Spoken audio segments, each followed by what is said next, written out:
A'udzu billahi minasyaitonir rajim. Bismillahirrahmanirrahim. Bismillahi wa bihamdihi.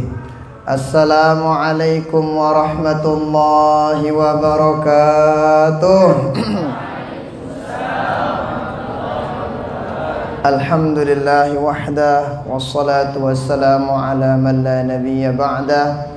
Asyhadu an la ilaha illallah wahidun la min qillah, wa asyhadu anna sayyidana wa maulana Muhammadan abduhu wa rasuluhu la nabiyya ba'dah. Ballagha ar-risalah wa adda al-amanah wa nasaha al-ummah wa kashafa Allahu bihi al-ghummah wa ala alihi wa ashabihi wa man da'a bi da'watihi wa sanna bi sunnatihi wa salaka tariqahu wa manhajahu ila yaumil qiyamah. Allahumma aslih ummata Muhammadin sallallahu alaihi wasallam, farij an ummati Muhammadin sallallahu alaihi wasallam, arham ummata Muhammadin sallallahu alaihi wasallam, wanshur wahfaz wa ayyid nahdatal watani fil alamin, wa amir nahdatal watani diniyatal islamiyata ala madhhabi ahli sunnati wal jamaati ila yaumiddin, haqqi sayyidina Muhammadin sallallahu alaihi wa alihi wasallam. Amma ba'du.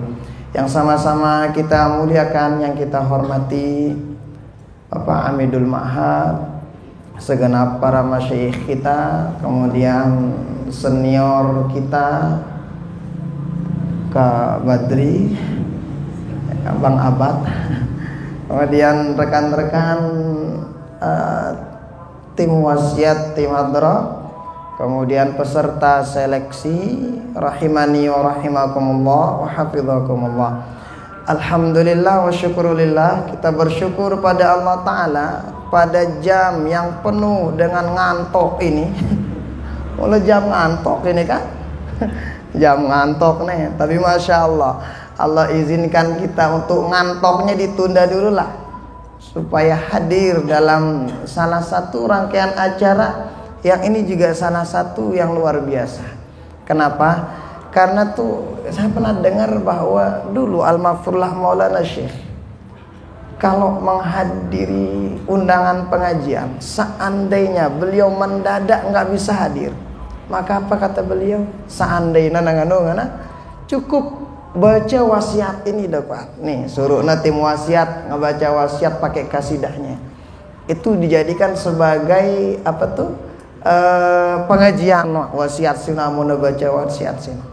Nah, artinya ini juga salah satu dari kebanggaan Al-Maghfurlah Maulana Syekh. Di samping mahat menjadi permata beliau, maka tim wasiat juga termasuk salah satu yang sangat-sangat beliau kangen. Maka oleh karena itu, mudah-mudahan kehadiran kita pada hari ini dicatat oleh Allah Ta'ala sebagai amal ibadah kita, dan mudah-mudahan kita diberikan keistiqomahan pada perbaikan dan kebaikan. Amin. Salawat beriring salam kita hadiahkan kepada baginda Rasulullah sallallahu alaihi wasallam. Mudah-mudahan kita semua mendapatkan syafaat beliau di dunia sampai akhirat. Amin amin ya rabbal alamin. Menghadiri acara ini saya teringat dulu saya juga pernah tim hadrah. Lagu aku jadi ban serep. Amun wah lelah Kak Badri baru ku tampil. Beliau kan apa namanya? Beliau dengan vokalis utama. Amun itu aja ban serep loh. Mun lelah waktu mun kurang sehat baru nita bejulu. La ilallah. Tapi alhamdulillah pengalaman tim hadrah mungkin kami tidak sekeren sekarang kayak antum semua. Karena mungkin kami termasuk mungkin generasi kedua apa ketiga lah, antara satu sama kedua. Kepira itu Kak Badri? Kedua? Tiang kedua. Karena beliau lebih tahu kan. Nah, jadi kami termasuk generasi kedua lah pada waktu itu. Nah, artinya apa? Teman-teman hadrah tadi udah disampaikan sama Pak Rais bahwa ini kita ngebikin baginda Rasul kan banyak cara kita. Ada orang, mohon maaf, ngebikin baginda Rasul demen gitu. Ada orang ngebikin baginda Rasul demen dengan amal solehnya, cakep. Ada orang berlomba-lomba dengan puasa sunatnya Senin Kamis. Ada orang cakep untuk sholat malamnya. Nah mungkin nih itu sang ditebang meretno. Paling tidak antum yang punya suara cakap, yang punya suara mai, paling tidaklah banggain baginda Rasul lewat lantunan salawat yang kita baca. Kan sering disampaikan amaluna itu tuh bainal qabuli wa raddiha. Kagak begitu ya? Kan bagus suara antutnya. Ternyata mic-nya yang keren kayaknya nih. Jadi amalan kita itu semuanya antara diterima apa tidak. Tadi disampaikan nama para illa shalah ala nabi, kecuali salawat kepada baginda Rasul kalau dibaca itu cakep, pasti diterima sama Allah Subhanahu wa taala. Tapi ingat, nak bersolawat li WC. Awas, ya belajar adilulana. Jangan. Tuh, jangan ya. Enggak boleh. Salawatnya boleh di mana aja, tapi jangan di WC. Nah, jadi di Mesir itu ya. Jadi kalau kita ngaji misalnya, itu apalagi kalau acara-acara maulid tuh, masya Allah tabarakallah, itu ada salawat. Kadang kita pernah baca salawat sama Mustafa Atif, tahu gak? Yang Qamarun itu, yang dari Mesir itu, Mustafa Atif itu salah satu artisnya Mesir lah. Saya pernah juga saya foto sama itu. Tapi kalau ngaji biasa, merendena artis ruangan, santai gitu. Biasanya ngaji di para habaib kita, guru-guru kita, masyayikh kita yang dari Yaman. Biasanya selesai pengajian atau ketika nunggu beliau diawali sama salawat. Tapi di sana nggak pakai hadroh, pakai salawat. Tapi masya Allah enak gitu. Nah apalagi nih nanti teman-teman ketika baca salawat tuh hadirkan dalam hati kita. Bagaimana kemudian baginda Rasul merasa demen, merasa bangga kepada siapa? Kepada antum yang gemar baca sholawat. Nah, jadi sholawat itu kan ngebikin baginda Rasul demen. Makanya dalam riwayat dijelaskan, ternyata orang yang paling dekat nanti ketika di surga sama baginda Rasul, siapa? Aktsar alayya sholatan. Orang yang paling banyak ngebaca sholawat kepadaku, kata baginda Rasulullah sallallahu alaihi wasallam. Kenapa? Itu salah satu bukti cinta kita sama baginda Rasul. Bayangin aja, sida kalau ada orang tempat sida mau, iya doang sebut dah, di, menoke, misalnya nih arah untuk domeli, kalau iya doang sebutnya sekali-kali. Tapi kalau kekasih kita baginda Rasul sallallahu alaihi wasallam, maka berarti sering kita sebut baginda Rasul sallallahu alaihi wasallam. Jadi ketika kita bersolawat itu, apalagi solawatnya pada hari Jumat. Dalam riwayat Imam At-Tabrani kalau nggak khilaf, saya pernah baca dalilnya, pernah disampaikan sama guru-guru kita. Ada solawat tuh kita baca sore setelah asar hari Jumat. Jadi baca solawat itu setelah asar hari Jumat dibaca 80 kali. 80 banyak apa sedikit? 80 banyak apa sedikit? Tentu nih. Lu apa segede? Duit menangka. Lu apa segede? Lumayan ya. 80. Itu kalau diamalkan tuh salawat itu, di riwayat yang satu mengatakan dicatat seperti orang yang ngerjain ibadah 80 tahun. Satu salawat. Kapan? Dibaca selesai asar. Riwayat yang lain mengatakan dihitung oleh Allah Subhanahu wa taala. Itu apa tadi? Dicatat sebagai ibadah 80 tahun. Yang satu lagi diampuni dosa salahnya selama 80 tahun.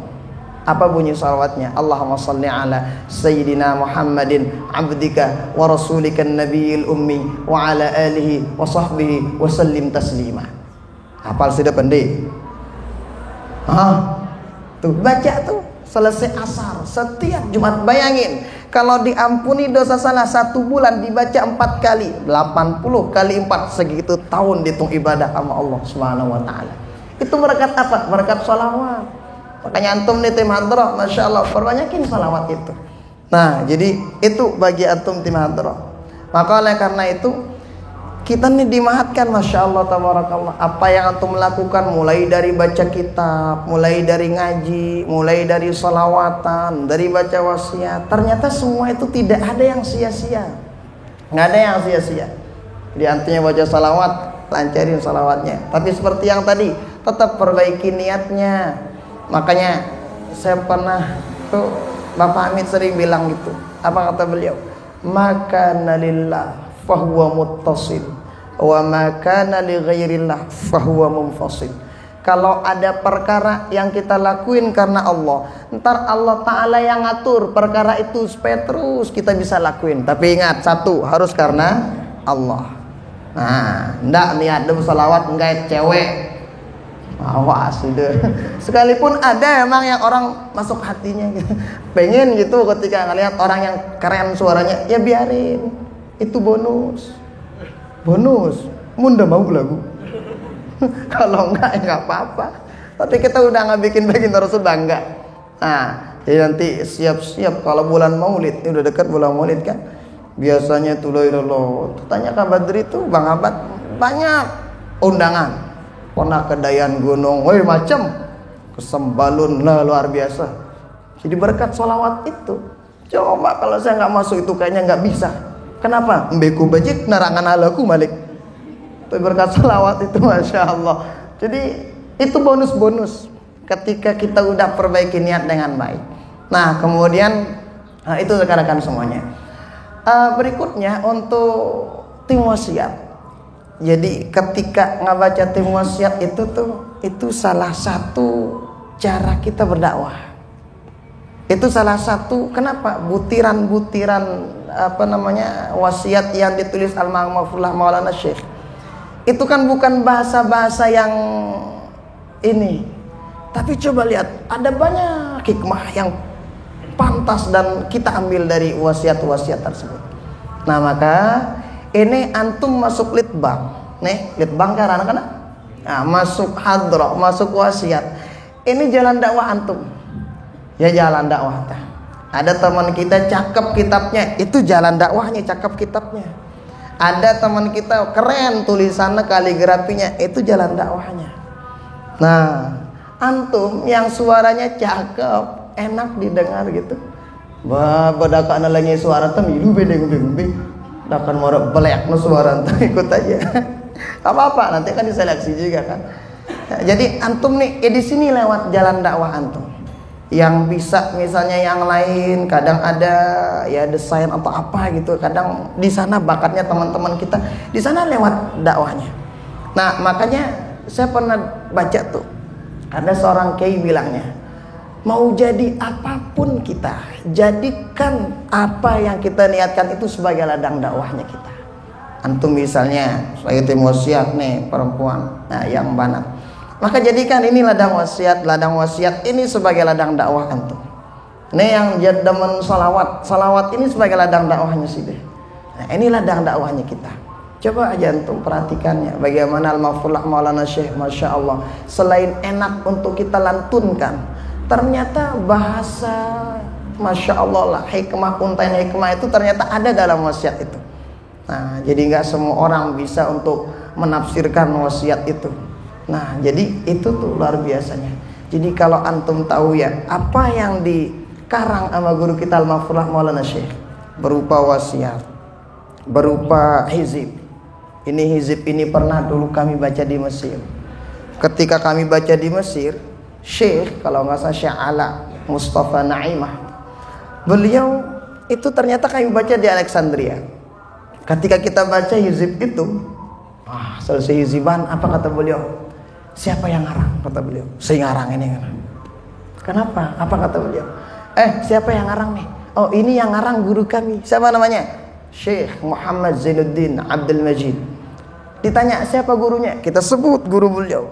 Syekh Muhammad Hasan Al-Mash'an, Muhammad Al-Mash'ab, Saimin Al-Qutubi. Oh Masya Allah, semakin kagum beliau.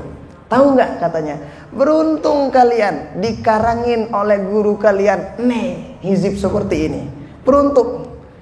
Tahu nggak? Yang ngarang ini bukan orang biasa. Yang ngarang ini salah satu dari murid waliullah, salah satu dari ulama besar yang ngarang kata beliau. Kenapa? Orang yang tahu tentang hizib tuh ngomongnya begitu. Tapi kalau orang-orang yang nggak tahu ngomongnya apa? Ngombe kan akan bula-bula. Mana itu? Kenapa? Oh mungkin belum paham. Nah mungkin ada yang takut loh. Kan ada yang bilang nih, katanya kalau pakai musik-musik haram. Gimana kira-kira? Ayo, sudah pakai musik haram kan? Lu pakai musik ya? Pakai musik nih? Atau nggak pakai musik? Gimana kira-kira? Nah, jadi kita tahu dulu definisi musik itu apa sih sebetulnya? Yang dihitung musik apa? Kalau yang dihitung musik irama, maka setiap suara yang mengandung irama itu hukumnya haram. Orang ngaji pakai irama haram berarti. Alhamdulillahirabbil alamin. Kan berirama tuh berarti bid'ah ini. Kalau dihitung yang namanya musik itu adalah suara atau lantunan irama yang begitu cakep. Nah, misalnya dikatakan musik itu alatnya. Kita lihat alat hadrat itu terbuat dari apa? Hah? Apa kau mina? Dia kita hadrat, no kita apa no? Tuh mina? Kayu kaca, lendong. Saya nanya, kayu sama lendong tuh hukumnya bagaimana? Hah? Nggak bisa kita hukum. Kenapa? Itu kan bukan ini dena perkara yang itu bukan perkara yang bisa dihukum. Nah, artinya apa? Kalau ada orang yang bilang misalnya musik itu haram, maka lihat dulu apa pengertian musik itu. Kalau dikatakan no, kanjak ngadu besi ya, ngombe hukum besi. Kamu gitu? Kalau besi atau mungkin itu kayu itu digunakan kepada kebaikan, bagus mau tah. Lagu amona kadu misalnya, gan ngerjainnya tidak ya dosa dapatnya orang itu. Ada juga yang bilang, loh suara perempuan kan syahwat. Suara yang bagaimana? Kalau suara perempuan syahwat, masa tagana belantunan kori asin dan syahwatan? Kalau ada orang ngaji yang banat ngaji sida syahwatan, bukan suaranya yang salah, otak dah konslet. Oh gitu? Nah makanya Imam Al-Ghazali dalam kitab beliau, jadi hukum musik itu dibagi dua lah. Kalau misalnya musik itu kadang ada orang dengar dakwah nggak dapat hidayah, tapi kedengar musik, masya Allah dapat hidayah. Makanya kalau musik yang itu ada lantunan apa tuh agamanya, kalau bahasa kita mungkin musik Islami atau apalah gitu ya, itu kalau ada pesan-pesan agama yang disampaikan agak halal itu boleh. Tapi kalau musik yang itu melalaikan, nggak ada pesan-pesan agama yang kita dapatkan, malah melalaikan kita kepada Allah, itu baru nggak boleh. Sama seperti alat-alat musik seperti itu. Nah maka itu kurang lebih, dan banyak dalil-dalil yang lain kurang lebih. Nah maka oleh karena itu nih teman-teman sekalian, jadikan ini sebagai ladang dakwah antum. Kemudian berikutnya awali dengan niat yang baik. Kalau udah niat baik, ntar Allah yang ngurus semuanya. Nah jadi lulus tidak lulus itu tidak apa-apa. Jadi antum mungkin dilulus, wahku jangan, ikut aja besok lagi. Nah, misalnya nih yang wasiat, lah itu latihan, udah nggak apa-apa, latihan aja. Nah ada kalau itu lulus alhamdulillah, nggak lulus astagfirullah. Lulus juga alhamdulillah, nggak lulus juga alhamdulillah. Penting antum udah tahu lah, oh gimana rasanya. Berarti ntar ada Allah siapin untuk medan yang lain insya Allah. Nah maka oleh karena itu melalui apa ngantah audisi parana hadroh dan wasiat amdik ya. Nah melalui ini saya apa ngantah? Hah? Nah, saya membuka dengan apa? Saya membuka audisi hadrah dan wasiat Ma'had Darul Quran wal Hadis Al-Majidiyah Asy-Syafi'iyah NWDI Pancor 2 tahun 2022 dengan sama-sama melafazkan basmalah. Bismillahirrahmanirrahim. Terima kasih banyak, jazakumullah khairal jaza. Dan enggak tamur tak ayah anda deh masih bajang itu. Kita kok barang Pak Rois be bajangan dua deh. Hah? Mana bajangan kayaknya? Pada nih. Kayaknya kalau nyalon beliau saya jadi wakilnya. Jadi santai lah ya. Masya Allah tabarakallah, kita santai aja. Jazakumullah khairal jazak. Terima kasih banyak. Allah Ta'ala ala wa alam wa ilmu wa tamu wa jawallahul muwaffiq wal hadi ila sabilir rasyad. Wassalamualaikum warahmatullahi wabarakatuh.